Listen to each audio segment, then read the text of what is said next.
Hello, everyone. Good morning. My name is Piotr Kozłowski, and today I will be talking to you a bit about the language situation in my own country, in Poland, um, and about some interesting new phenomena happening on the language scene there.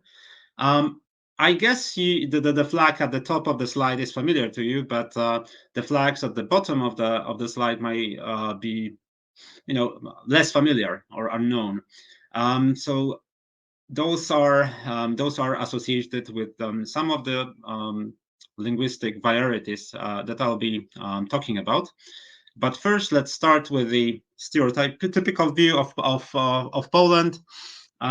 So Poland is seen as a monoethnic and monolingual country, and according to the census data, 97% of Poland's citizens speak Polish.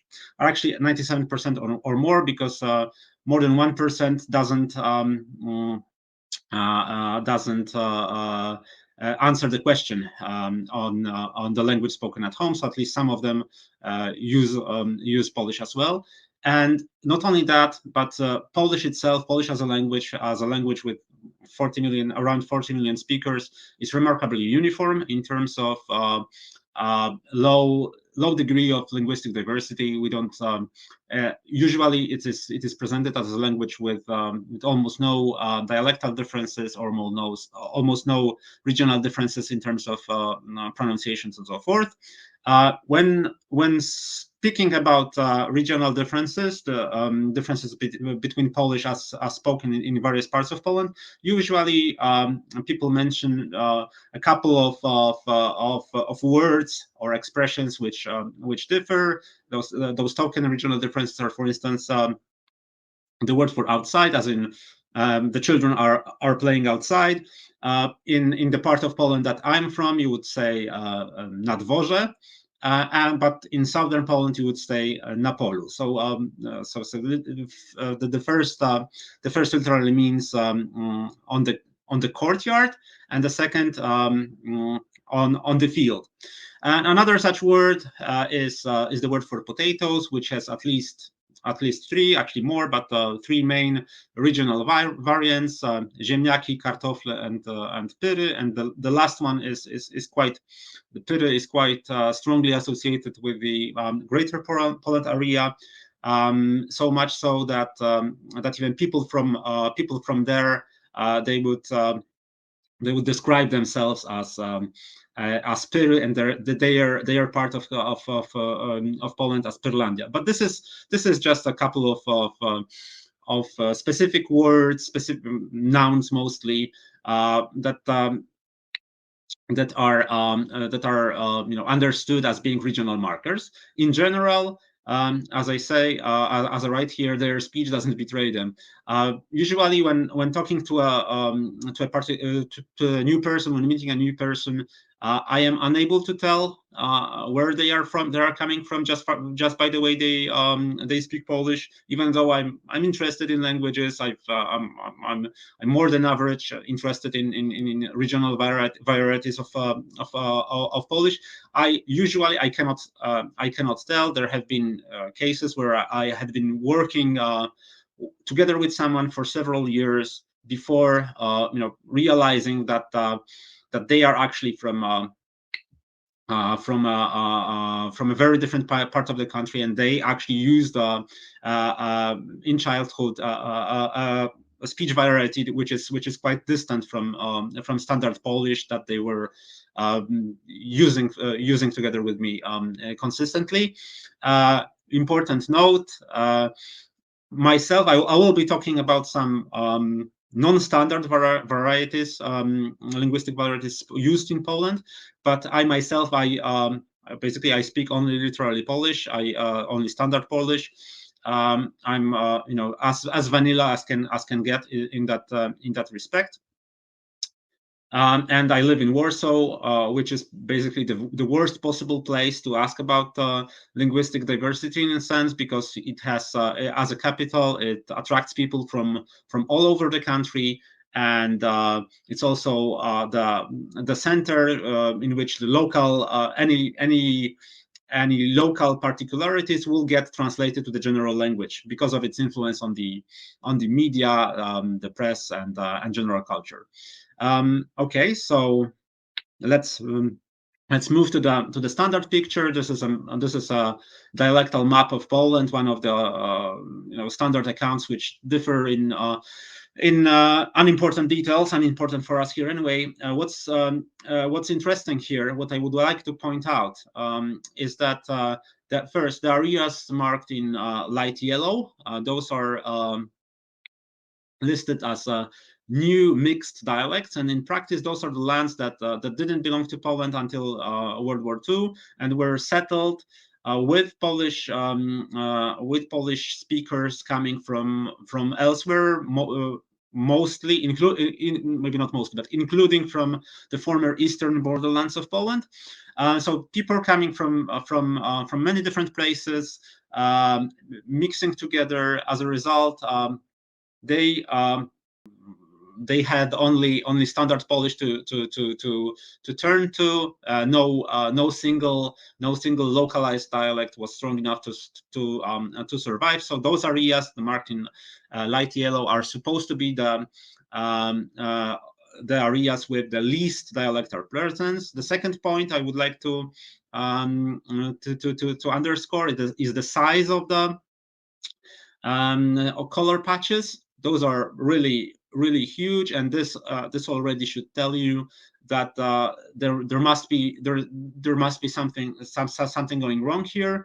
It's impossible to have 100,000 square kilometers speaking a single uniform variety. So when the diversity was there, it was much more granular. It was much more fine-tuned than just into a couple of dialects, and it also tells you that the smaller color patches actually reflect something. So there is a patch in the north labeled Kashubian. It's very interesting that they don't use the word dialect nor the word language, just Kashubian. And there is the Silesian patch in the south. They are relatively small, and they are really different from the rest. But I will tell more about it later in the course of the talk. What I marked myself in red are the approximate locations of the varieties. I will bring some examples from. Those are, as you can see, those are in some cases those are sub dialects of the large dialect groupings. And in case of Masurian, this is what is marked in the red oval on the green color patch. This is mostly historical. This is, I mean, in fact, this variety barely survives. It has a couple of hundreds of speakers at best. So it doesn't cover the whole. Certainly doesn't cover the whole area that I marked. This is for historical use. Now, let's set the picture right by mentioning the legal definitions. So obviously, in Poland, according to the Polish constitution, the Polish is the official language of the country, is the only official language of the country. Of course, there is some recognition of minority rights, including linguistic rights of minorities. For instance, as mentioned in the international treaties that Poland is party to. But apart from Article 27 of the Polish Constitution, which is about the official language, we also have Article 35, which grants to citizens belonging to national and ethnic minorities the right to preserve and develop their own language.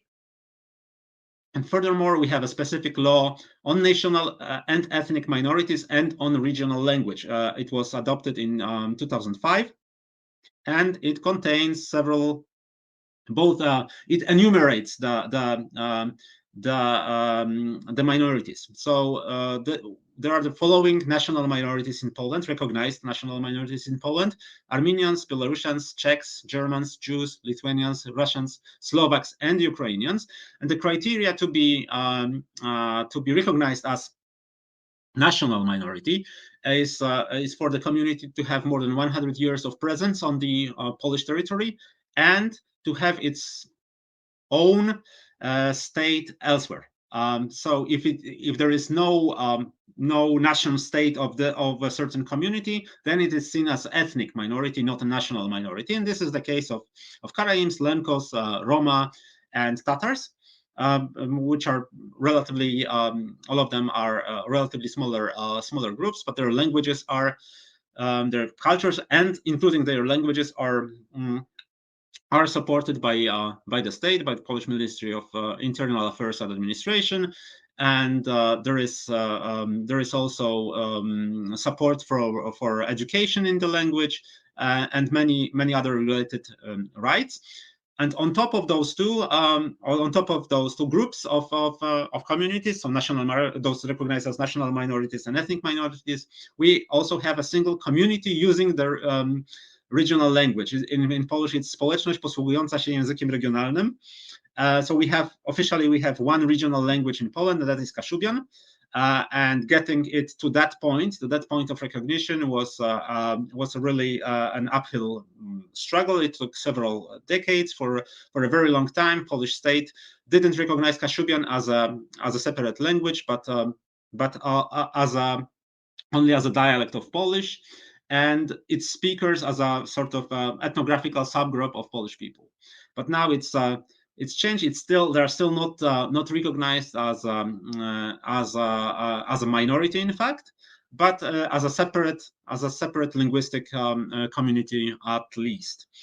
And what's conspicuous by its absence in the list is Silesian, which is arguably the largest in terms of number of users minority language / dialect lect in Poland. It has at least 500,000 daily users, possibly many more, but it's not officially recognized in any way, and that's for a host of reasons. I'll mention them briefly later on. Now, completing the picture of the linguistic reality, Poland is remarkably uniform in terms of language, being in daily use on our streets and in our media. This is because, by and large, because of the post-World War II border changes and resulting population shuffle. So people from all over the former Polish territories, they mixed. So the local speech varieties were uprooted and they were mixing with each other. And of course, the standard Polish was seen as the common denominator. The very dynamic process of urbanization happening during the post-war period also had a similar effect, and it was also consciously supported by the authority. Polish state is actually quite centralist, and the ideology of national unity is and has been quite strong, and it has been consistent. So between the communist times and now, in that respect, that not much has changed. I mean, there have been significant changes, but on the broadest level, the state is still centralist, and we are still seeing ourselves as a single nation, and unity is very important. So in practical terms, in most Polish towns and cities, there are relatively few old-timers. So there are relatively few people who belong to who were born in families which had lived in the same place for generations.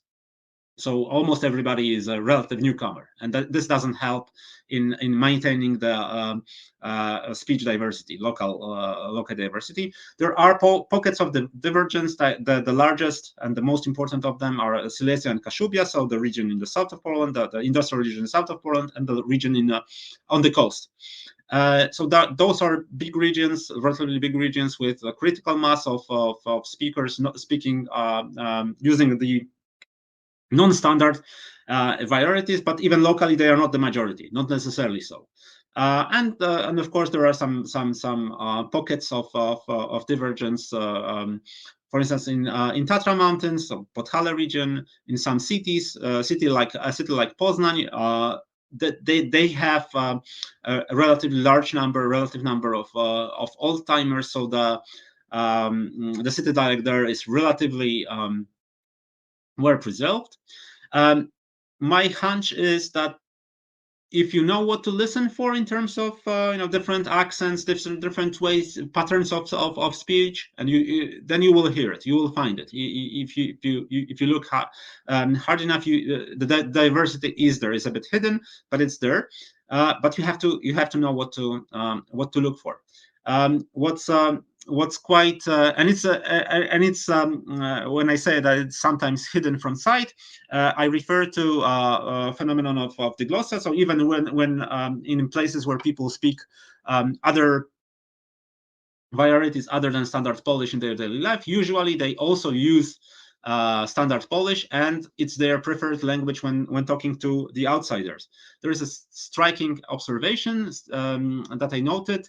A colleague coming from Silesia, he moved to Warsaw, he went to play football with his friends from his new job, and he was quite surprised that even on the football pitch they would speak the same way that they did in the office. Whereas in Silesia, you would use the Silesian in informal contexts, but of course in the official context, you would use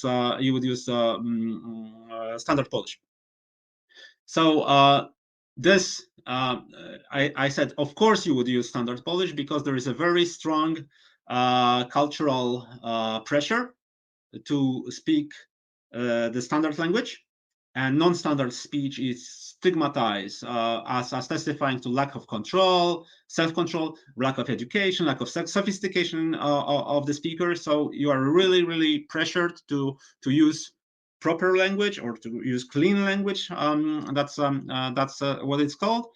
And it really discourages a lot of people from using their let's say native or home variety in broader contexts. We have quite efficient educational system which also works on standard Polish mostly, and as a result everybody knows Polish, or at least is assumed to know Polish, and everybody writes in Polish, except in diaspora, by which I mean that there are people who emigrated from regional areas, let's say from Silesia or from Masury. They emigrated elsewhere, let's say to Germany or to United States. They were educated there, so they weren't educated in standard Polish, but they want to let's say they want to write memoirs or letters to their family or whatever else. They do it in their home language, so they do it in what is seen in Poland as a dialect. So those are very there is a very significant difference in how let's say Silesian functions in Silesia itself and how it functions among some of the speakers in the diaspora. And to complete the picture, there are some varieties which have independent literary tradition, and there is a lot going on right now, recent couple of years, 10, 15 years, in terms of expanding that number. So a lot of quite many initiatives of people trying to put their own language or the language of their ancestors or the language of their region that they feel associated with into writing, to discover. Sometimes they have the tradition is there for a long time, but sometimes it's just being introduced. And I think you will recognize this book and this book and this book and this book and this book too. So those are all five of them are translations of the Little Prince, obviously, into regional languages of Poland other than Polish. All were published within the last 10 years or so. And I think comparing, I mean, they are, for some of those varieties, they are literally the only books published by in that variety. For some, they're just a small part of what's there. I think because it's the same, those are the translations of the same text. I think that the book is a great way to compare. So we have on this slide you have the very first sentence after the. So that's the book starts. When I was 6, I saw a beautiful picture in the book about the jungle. Okay, so first you have the sentence in Polish, and then in the varieties, the Poznań city dialect, the Podhale dialect, the Masurian, the Silesian, and the Kashubian. And I underlined the places where there are syntactical differences. For instance, the construction used for expressing the age is different. So in Polish, we say miałem 6 lat, literally I had 6 years, but the construction used in some of the other varieties is actually mirroring the English construction. When I was 6 years old, and in some others, you actually say when 6 years were to me. So underlining means different grammar, and highlighting in yellow, those are the words which, I mean, to my assessment, would not be immediately understood to a normal average speaker of Polish, to somebody who had no familiarity with that particular dialect. As you can see, there are quite few of them. But then you have another one of the most famous sentences in the book. It's what the fox says: "The essential is invisible to the eyes." Actually, in Polish, we don't. We have to phrase it differently. We don't have really the noun for the essential. What we say, what it says in the Polish translation is what is the most important is invisible to the eyes. Okay, to co najważniejsze. What is the most important? And as you can see here in this sentence, there is not too many differences. Basically, only lexical differences, but even they, as you can see in the bottom of the slide, the other translations, they phrase the thing rather differently. But you would, I mean, as an average Polish speaker, as a standard Polish speaker, you would understand what's being meant. Okay, you can, if you see on the page that something is blind to the eyes, that's what you would hear. That's how you would naively understand the Kashubian version. In that way, you would guess. That would not be the most natural sounding to you, but you would guess what it's meant. So that's here to demonstrate that those are all actually quite close, not identical, but quite close to the whole repertoire of Polish. If you have a very good comment of one of the varieties with all the synonyms and so forth, then approaching any other is quite possible, even without formal training. So that's my personal experience. I'm able to. I don't understand when I approach those books or other books which are published, especially in Silesian and Kashubian. I never had any formal training, and at first it's very, very difficult. I barely understand anything, but gradually it can be assimilated, basically you can learn by osmosis, basing on your knowledge of standard Polish. Okay, so among the varieties that I mentioned, let's briefly name the regions. So Poznań, Podhale, Mazury, Silesia, Kashubia. Silesian and Kashubian are the big minority languages with hundreds of thousands of speakers. Kashubian is recognized a bit awkwardly, but it is recognized and it's taught up to university level. Silesian is not recognized, but it's Silesian, which is bigger and stronger in many ways. Both of those, they are present at the margins of pop culture and locally in commercial science. In academic works, for instance, there is a chemistry textbook published in Kashubian. There is a Kashubian grammar published in Kashubian. There are quite a lot, couple of hundreds of books being which had been published in either of the two. And in case of Silesian, it's very strong association with politics. We have an organization called Ruch Autonomii Śląska, RAŚ, Silesian Autonomy Movement, which has political goals and which is active. It was quite made quite a splash around 10 to 15 years ago. It created some political backlash, so it's complicated. Also, the way people approach matters related to linguistic identity. But definitely there is a growing mainstream visibility of the two languages, Silesian and Kashubian, mostly Silesian. Important translations of novels by a very popular writer called Szczepan Twardoch. He himself is from Silesia. He writes in standard Polish, but some of his works are translated into Silesian and published by big Polish publishing houses. They quite successful. Very important essay, book long essay called Kaiś by Zbigniew Rokita. It's about Silesia, and again, it was first published in Polish and then translated into Silesian. So there's a lot of visibility and recognition, but still, even those big varieties are vulnerable because of limited number of creators or translators. Basically, for Silesian, almost everything was translated by the same person, by Grzegorz Kulik.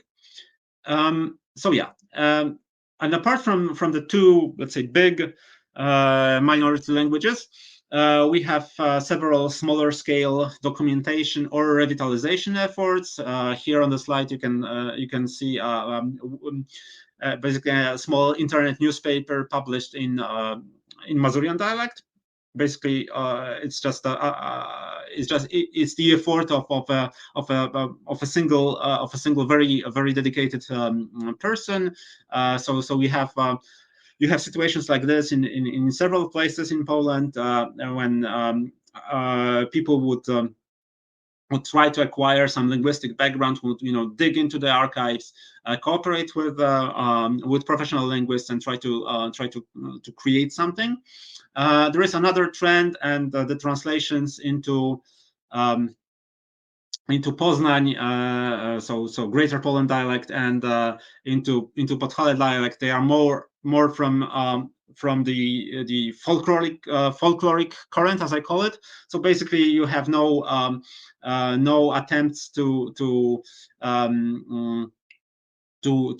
foster a new identity. You just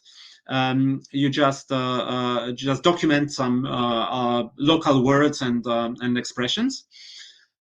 Generally, I think not only in the linguistic context, but in all areas of social life in Poland, as people grow up in their new places, in the places that their grandparents migrated to, they take more and more interest in what's local. They are more and more rooted. So there is a lot of interest in local history, and this all over the Poland. And this, I think, naturally will bring more to the forefront the local traditions and also the local languages. So I expect to see much more of what I'm describing here in the near future. And my estimation is that spoken Polish will get more differentiated as time goes by. Okay, and last but not least, a very important important aspect of language situation in Poland these days is that Poland certainly, definitely is not a monolingual country right now, and won't be a monolingual country ever again, because there are because of the fact that there are millions of speakers of millions of Ukrainian speakers of Ukrainian and Polish, which have been living and working in Poland for a long time, and will at least some of them will stay here, and the especially after the war, after the full-scale Russian aggression, there had been so much efforts made by the scale of what's happening, what's happened was so huge, and there was so much effort at all levels of Polish state and society, unprecedented scale. Suddenly, Ukrainian was visible everywhere. Books, public signage, TV commercials, and so on and so forth. This is here to stay. This is a very good sign. And what's really striking is that it's Ukrainian and not Russian that's used, even though significant portion of the people who came here as refugees over the last year, their Russian is stronger than their Ukrainian. But this is a difference between symbolic and rational reasoning, and you can guess why it's the Ukrainian and not Russian that the emphasis is put on. This tide is a bit ebbing right now, but still there is no return to what was before. Poland will never be a monolingual country again. That's something I'm sure of, and I think it's a really good thing for us all. Okay, so that would be it for now. You can have my you can note down my contact details from the slide. If you have any further questions, just go ahead and ask them. And in the meantime, I'll try turning to the questions asked in the chat. Okay, first question. Did the classical Lithuanian language have any linguistics impact on Polish? No, the short answer is no. The social linguistics were such that Lithuanian was an underprivileged language at the time of the Polish-Lithuanian Commonwealth. The ruling classes of the country were assimilated into the Polish culture, and it was only basically the peasants that spoke Lithuanian. And so Lithuanian had very low prestige. So when modern Polish literary language was formed, Lithuanian was for sure was not one of the models. Actually, the influence went the other way. But I think that when modern Lithuanian identity was being formed, it was formed to a degree in opposition to the Polish.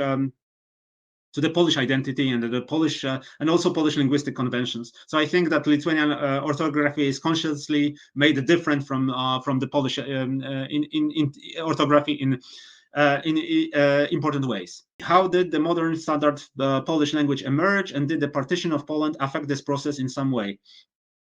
For sure. So basically, what happened was that Polish was by the time of the partitions, which happened in the second half of the 18th century, Polish had already been standardized to a certain degree. There was the Enlightenment movement in Poland, which was quite strong and was fighting, for the survival of the country, and one of the ways was to make the language modern and relevant. So it existed. The modern standard Polish existed before the partitions. Of course, it was influenced by the linguistic policies of the occupying powers.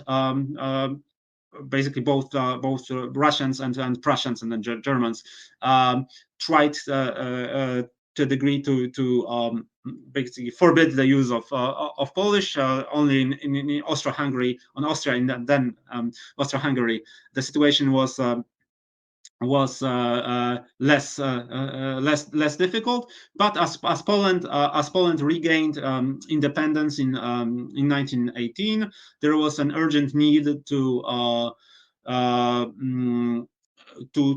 stitch the language together to create scientific terms, technical terms. So there was this huge wave of vocabulary expansion and standardization of the language happening all over 1920s. We had, for instance, very important reforms of the orthography. Yeah.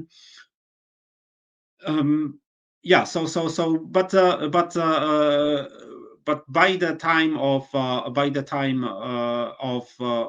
start of the World War II, this process was more or less completed. Next question. Can you understand the Sorbian language as a native Polish speaker? What is the linguistic distance between Sorbian and Polish? Okay, so there are two Sorbian languages, Upper Sorbian and Lower Sorbian. And if I get this correct, Upper Sorbian is closer to Czech, and Lower Sorbian is relatively closer to Polish. Basically, I don't understand it on the level in terms of understanding speech. I don't understand it at all. I don't know what would happen. What would happen with more if I had more practice at hearing. I've never done it. I expect that it would, after getting accustomed, it would be easier on the page. It's not on the page in terms of written language. It's not very difficult. I would compare it to the distance between Polish and Kashubian, which is not a small distance, by the way. With Kashubian, it's if you are not familiar, you don't you don't have to understand it practically at all. Okay, the next question.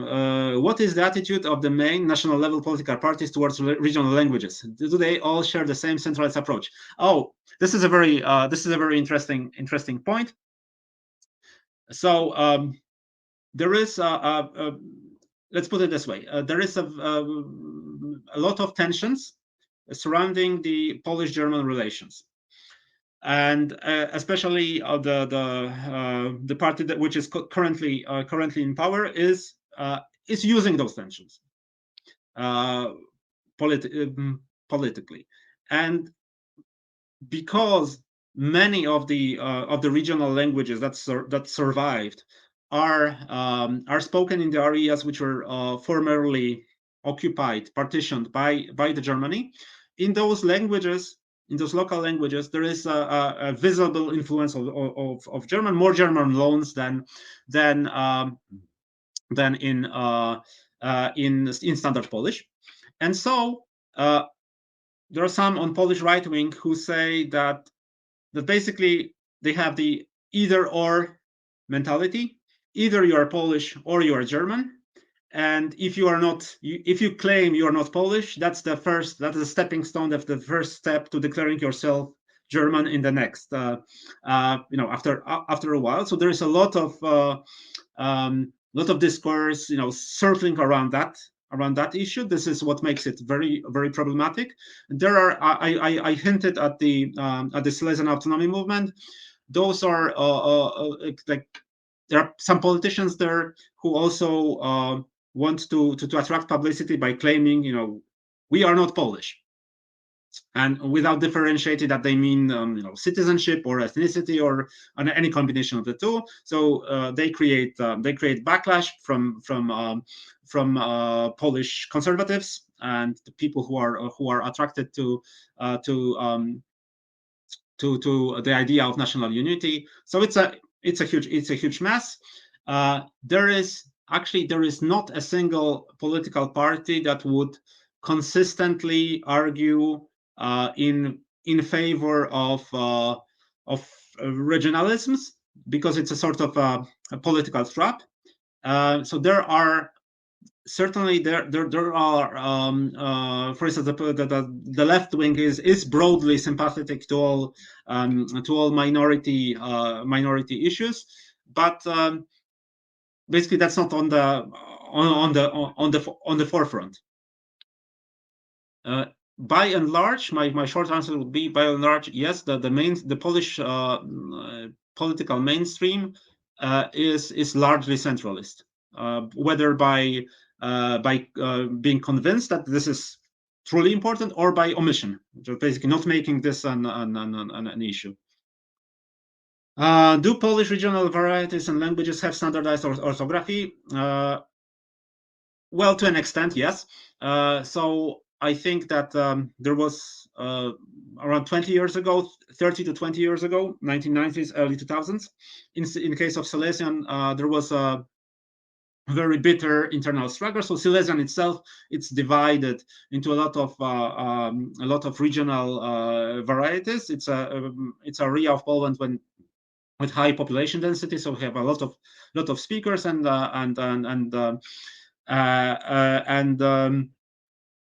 several distinct dialects.